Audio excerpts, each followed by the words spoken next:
So வணக்கம் நண்பர்களே, this is Pivot Tamil myself Balaji. இன்றைக்கி 6th மார்ச், டைம் இப்போ பார்த்தீங்கன்னா almost 6:47. So welcome to pre market report. So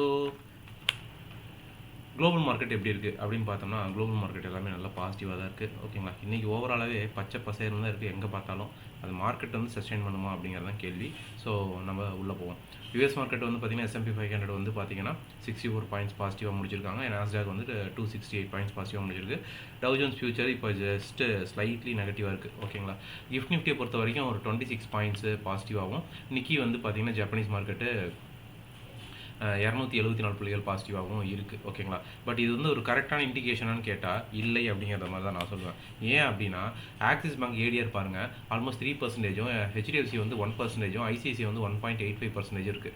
ஓகேங்களா, even doctor Reddy 0.86, Wipro 3%, Infosys ADR வந்து 1.78%. இது எல்லாம் பர்சன்டேஜ் வைஸ் படி ஃபுல்லாக பாசிட்டிவாக இருக்குது. பட் இங்கெல்லாம் பாருங்கள், மோர் தென் 3% இருக்கும்போது கண்டிப்பாக வந்து ஒரு கிஃப்ட் நிஃப்டி வந்து ஒரு கரெக்டான இண்டிகேஷனாக இருக்க வாய்ப்பு இல்லை. ஒரு 70-80 பாயிண்ட்ஸாவது மினிமம் கேப் அப்பாக ஓப்பன் ஆகிருக்க வாய்ப்பு இருக்குது. இன்றைக்கி ஐடி வந்து கொஞ்சம் கான்ட்ரிபியூட் பண்ணுமா, இல்லை ஹெச்டிஎஃப்சியும் இன்றைக்கி வந்து கான்ட்ரிபியூட் பண்ணுமா? ஏன்னா பார்த்தா நேற்று வந்து ஹெச்டிஎஃப்சி பெருசாக மூவ் பண்ணவே முடியல. ஈவன் அவன் வந்து பெரிய பர்ஃபார்மராகவே நேற்று இல்லை. இருந்தால் கூட மார்க்கெட் நேற்று மேலே போச்சு. இன்கேஸ் நேற்று ஹெச்டிஎஃப்சி மேலே போயிருக்குங்கிற பட்சத்தில் பேங்க் நிஃப்டி நல்லா ரேலியாக இருக்கும். ஃபர்தராக ஹெச்டிஎஃப்சினால நிஃப்டி இன்னும் ஃபர்தராக போக வாய்ப்பு இருந்திருக்கும். ஓகேங்களா, அதனால தான் நேற்று பேங்க் நிஃப்டி பெருசாக பர்ஃபார்ம் பண்ண முடியல ஹெச்டிஎஃப்சினால். ஓகே, எஃப்ஐஐஸ் வந்து பார்த்திங்கன்னா ஆஸ் யூஷுவல் வந்து 2895 கோடி வந்து செல் பண்ணியிருக்காங்க. டிஐஎஸ் வந்து வழக்கம் போல் 3371 கோடிக்கு பை பண்ணியிருக்காங்க. இது வந்து ஒரு ஷார்ட் கவரிங்காக இருக்கும் அப்படிங்கிறது மட்டும் தான் நம்ம எதிர்பார்க்க முடியும். ஓகேங்களா, ஒரு ப்ராஃபிட் புக்கிங்காக இருக்கும் அப்படிங்கிற மாதிரி பார்க்கலாம். இல்லை வந்து மறுபடியும் அது வந்து அதாவது அதோட லூஸ் பண்ணியிருக்கு ஸ்ட்ரென்த்தை, தென் அதுக்கப்புறம் மறுபடியும் கெயின் பண்ணுறதுக்காக மேலே போயிட்டுருக்கான் அப்படிங்கிற மாதிரி தான் நம்ம நினைக்கணும். ஏன்னா அது ஒரு குறிப்பிட்ட லெவலுக்கு மேலே போகணும், எந்த லெவலுக்கு போனால் மேலே போகிறோம் அப்படிங்கிறதையும் பார்ப்போம். இப்போ அது வரைக்கும் நம்ம புட்டில் தான் இருக்கான் அப்படிங்கிற மாதிரி தான் நம்ம கெஸ் பண்ண முடியும். ஓகே, இப்போ வந்து கீ ரெசிஸ்டண்ட்டாக நிஃப்டியில் இருக்கக்கூடியது பார்த்திங்கன்னா 22,600, 22,550, 22,500. ஓகேங்களா, மேக்ஸிமம் கால் ரேட்டிங் வந்து பார்த்திங்கன்னா 22,550, தென் அதுக்கப்புறம் அதை ஃபாலோட் பை 22,600, 22,450. ஓகேங்களா, மேக்ஸிமம் கால் அன்வைண்டிங் வந்து பார்த்திங்கன்னா 22,200, தென் 22,300, 22,100 அப்படிங்கிற மாதிரி இருக்குது. நிஃப்டி புட் ஆப்ஷன் டேட்டா படி பார்த்தீங்க அப்படின்னா அது வந்து எது கீ சப்போர்ட்டாக இருக்கக்கூடியது 22,000, 22,100, 22,500. அதுக்கப்புறம் மேக்ஸிமம் புட் ரைட்டிங் வந்து பார்த்திங்கன்னா 22,200, 22,100, 22,300. ஓகேங்களா, புட் மேக்ஸிமம் அன்வைண்டிங் வந்து பார்த்திங்கன்னா 21,900, 22,500, 23, மேக்ஸிமம் 23 வரைக்கும் போடும் அப்படின்னு எதிர்பார்க்குறாங்க. பாப்போம். ஸோ பேங்க் நிஃப்டியோட கால் ஆப்ஷன் டேட்டா வந்து பார்த்தீங்க அப்படின்னா மேக்ஸிமம் அதாவது கீ ரெசிஸ்டண்ட்டாக இருக்கக்கூடியது 50,000, 49,000. அப்புறம் கால் ரைட்டிங் வந்து பார்த்தீங்கன்னா 48,500. ஓகேங்களா, 48,600, தென் 50,500. மேக்ஸிமம் கால் அன்வைண்டிங் வந்து பார்த்தீங்கன்னா 48,200. ஓகேங்களா, தென் அதுக்கப்புறம் 48,300, 50,000 அப்படிங்கிற மாதிரி இருக்குது. பேங்க் நிஃப்டியோட புட் ஆப்ஷன் சைட் பார்த்தீங்கன்னா கீ சப்போர்ட் இருக்கக்கூடிய லெவல்ஸ் வந்து 48,000, 47,000, 49,000. மேக்ஸிமம் புட் ரைட்டிங் வந்து பார்த்தீங்கன்னா 47,000, 47,500, 48,700, 48,300, 42,480 கான்ட்ராக்ட்ஸ் இருக்குது அதில். ஓகேங்களா, அதே போல் அது ஃபாலோடு பை 49,300, 47,800. ஓகேங்களா, ஸோ இப்போது டெக்னிக்கலாக நம்ம நிஃப்டி எப்படி இருக்குது அப்படிங்கிறத நம்ம பார்ப்போம். ஓகேங்களா, ஸோ ஆக்சுவலாக பார்த்தீங்கன்னா நிஃப்டி கேப் டவுனாக ஓப்பன் ஆகியிருந்தால் கூட தென் அதுக்கப்புறம் பார்த்தீங்கன்னா நல்லா ரேலி முடிஞ்சது. எண்ட் ஆஃப் டேல 250 புள்ளிகள் பாசிட்டிவாக முடிஞ்சிருந்துச்சு. ஓகேங்களா, இப்போ இது டுவர்ட்ஸ் எங்கே நோக்கி போகுது அப்படின்னு பார்த்தீங்கன்னா மார்க்கெட்டு இந்த கேப் ஃபில்லிங் ஏரியா இருக்குது. ஓகேங்களா, தென் அதுக்கப்புறம் 10 சப்போர்ட் எடுக்க போகுது. 10 சப்போர்ட் எடுத்துகிட்டு மறுபடியும் போனால் என்ன ஆகும் அப்படின்னா தென் மறுபடியும் லோ வரைக்கும் தான் வர ட்ரை பண்ணுவான். பட் 10 சப்போர்ட்டை உடைக்குதுங்கிற பட்சத்தில் மார்க்கெட்டு 22,800க்கு போகுது, 850க்கு போகுது அப்படிங்கிற பட்சத்தில் அங்கேருந்து மறுபடியும் ரிஜெக்ட் ஆச்சுன்னா மேற்கொண்டு கீழே வர வாய்ப்பு இருக்குது. ஏன்னா அவன் தொடர்ந்து கிட்டத்தட்ட ஒரு 11 நாள் பக்கம் மார்க்கெட் வந்து 10 நாள் பக்கம்னு சொல்லலாம், 10 நாள் பக்கம் தொடர்ந்து மார்க்கெட் ஃபாலிங்கே ஆயிருக்கு. ஒரு ப்ராஃபிட் புக்கிங் பண்ணிட்டா தான் மறுபடியும் அவன் போக முடியுது அப்படின்னு பார்க்கணும். இப்போதைக்கு 10 EMIல சப்போர்ட் எடுத்துகிட்டு போகிறானா அப்படிங்கிறத பார்க்கணும். ஏன்னா 10 EMIல சப்போர்ட் எடுக்க இன்றைக்கி நிறைய வாய்ப்பு இருக்குது. மேபி அது கேப் அப்பாகி கூட போக வாய்ப்பு இருக்குது நல்லாவே. ஏன்னா ஐஏடிஎஸ் எல்லாமே பாசிட்டிவாக இருக்குது அப்படிங்கிறதுனால மறுபடியும் அந்த ரேலி கண்டினியூ ஆகுதா. இன்கேஸ் 500க்கு மேலே க்ளோஸ் வைக்கிது, இந்த கேப் ஃபில்லிங் நடந்ததுக்கப்புறம் ஃபர்தராக போகுது அப்படின்னா ஒரு 650, தென் அதுக்கப்புறம் 800, 850 நம்ம பார்க்கலாம் அப்சைடை பொறுத்த வரைக்கும்.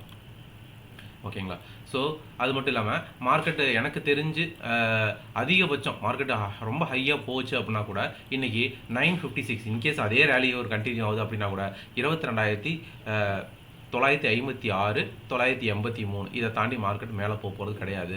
ஓகேங்களா? அப்சைடை பொறுத்த வரைக்கும் மேக்ஸிமம் நான் சொல்கிறேன். மினிமம் வந்து பார்த்தோன்னா மார்க்கெட் வந்து திரும்பவும் பார்த்தீங்கன்னா 22,000 இப்போதைக்கு 22,211 அப்படிங்கிற மாதிரி தான் டவுன் சைடில் வைக்கணும். அதுக்கப்புறம் அந்த ஜோன் உடச்சுன்னா டைரக்ட் ஃபாலிங் ஜோனுக்கு வந்துடும். ஓகேங்களா? இன்றைக்கி ஃபால் ஆகிறதுக்கு வாய்ப்பு ரொம்ப கம்மி. அது மாதிரி ஃபால் ஆகுது அப்படின்னா எஃப்ஐஸ் ஏதாவது சம்பவம் செஞ்சால் மட்டும்தான் உண்டு. அப்படி இல்லை அப்படின்னா மார்க்கெட்டை பாசிட்டிவாக கீழே பெருசாக ஃபால் ஆக முடியாமல் ஒரு ரேலி கொண்டு போய் அப்படியே ஹோல்ட் பண்ணி வைக்க அதுதான் ட்ரை பண்ணுவாங்க. ஏன்னா மார்க்கெட் வந்து ஒரு சப்போர்ட் எடுக்கவாது போகணும். ஓகேங்களா? சப்போர்ட் எடுத்துகிட்டு தான் ஃபர்தராக ஃபால் ஆகிறதா இருந்தால் கூட அப்படிங்கிற மாதிரி இருக்குது. ஸோ அதனால் மேலே போக தான் வாய்ப்பு இருக்குது. மேலே போகிறதுனா கூட ரொம்ப பெருசாக எதிர்பார்க்காம ஒரு 50, 100, 150ங்கிற மாதிரி 50 பண்ணுக்கு போங்க. ஏன்னா இன்றைக்கி எக்ஸ்பைரி இருக்குது. ஸோ அவசரப்பட்டு போய் லாஸ் ஆகிடாதீங்க. ₹1 ₹2 இருக்கலாம் மேலே போயிடும், அப்படியே போச்சுன்னா நல்ல லாபம் அப்படின்னு நினைக்காம எந்த மொமெண்டம் கிடைக்குதோ அதுக்கு மட்டும் ட்ரை பண்ணுங்க.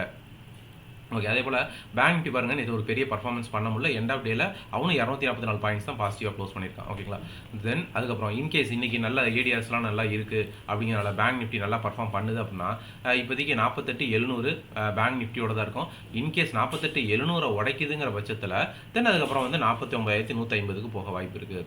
இன்றைக்கி பேங்க் நிஃப்டி இது பர்ஃபார்ம் பண்ணி மார்க்கெட்டை மேலே இது கொண்டு போதா அப்படிங்கிறத பார்க்கணும். மேக்ஸிமம் வந்து பார்த்தீங்கன்னா 159 அப்படிங்கிறது எதிர்பார்க்கலாம். 49,159 அதிகபட்சம். ஓகேங்களா? தென் அதுக்கப்புறம் ஏன்னா இதிலே பார்த்தீங்கன்னா இதில் ஒரு 600 பாயிண்ட், அதில் ஒரு 700 பாயிண்ட் இருக்குது, 750 பாயிண்ட் வரைக்கும் இருக்குது. இது அப்சைடை பொறுத்த வரைக்கும். ஓகேங்களா? இன்கேஸ் இதையும் தாண்டி போகுது அப்படின்னா 49,360 தாண்ட போகிறது இல்லை.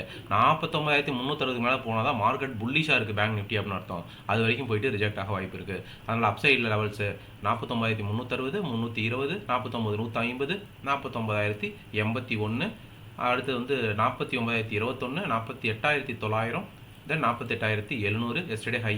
ஓகேங்களா? இது மேற்கொண்டு போகிறதுக்கு வாய்ப்பு இருந்தா இப்போ இதே கீழே வருது அப்படிங்கிற பட்சத்தில் எஸ்டர்டே லோ தான் முக்கியமாக தான் இருக்க போகுது. ஓகேங்களா? அதிகபட்சம் லோ அப்படின்னா 48,078. இதுதான் வந்து பேங்க் நிஃப்டியோட லோ லெவலாக இருக்க போகுது. அவன் டுவர்ட்ஸ் சிபிஆர் நோக்கி போக போகிறான். மந்த்லி சிபிஆர் நோக்கி போயிட்டு சென்ட்ரல் சிபிஆரோ இல்லை வந்து டாப் சிபிஆரில் போய் ரிஜெக்ட் ஆக போகிறான். அதுக்கு மேலே ஓப்பன் க்ளோஸ் வச்சாதான் ஓகே புல்லிஷ் வியூக்கு நம்ம பார்க்கலாம் அப்படிங்கிற மாதிரி ஆகும். ஓகேங்களா? இதுதான் நிஃப்டி பேங்க் நிஃப்டியோட லெவல்ஸு. ஓகே, அடுத்தது நேற்று நிஃப்டி கான்ட்ரிபியூட் பண்ணது பார்த்தீங்கன்னா ஆக்சுவலாக பாருங்கள் வெயிட்டேஜ் உள்ள ஸ்டாக் ஹெச்டிஎஃப்சி பேங்க். அவன் இது கான்ட்ரிபியூட் பண்ணல. இன்கேஸ் அப்படி பண்ணியிருந்தா இந்த 250க்கு பதிலாக இவன் ஒரு 50 பாயிண்ட்ஸ் பண்ணியிருந்தா கூட இவன் ஒரு 30 பாயிண்ட்ஸ் எக்ஸ்ட்ரா போயிருக்க வாய்ப்பு இருக்கும். ஓகேங்களா? பட் ஆனால் இது பண்ண முடியல. ஸோ வெயிட்டேஜ் உள்ள ஸ்டாக்ஸே போகல. பட் இருந்தாலும் ஓவராலாக மற்ற ஸ்டாக்ஸ் எல்லாமே பர்ஃபார்ம் பண்ணி மேலே நோக்கி போயிருக்கு. ஓகேங்களா? ஸோ அதில் ஃபஸ்ட்டாக இருக்கிறது வந்து Bharti Airtel, then M&M, ITC.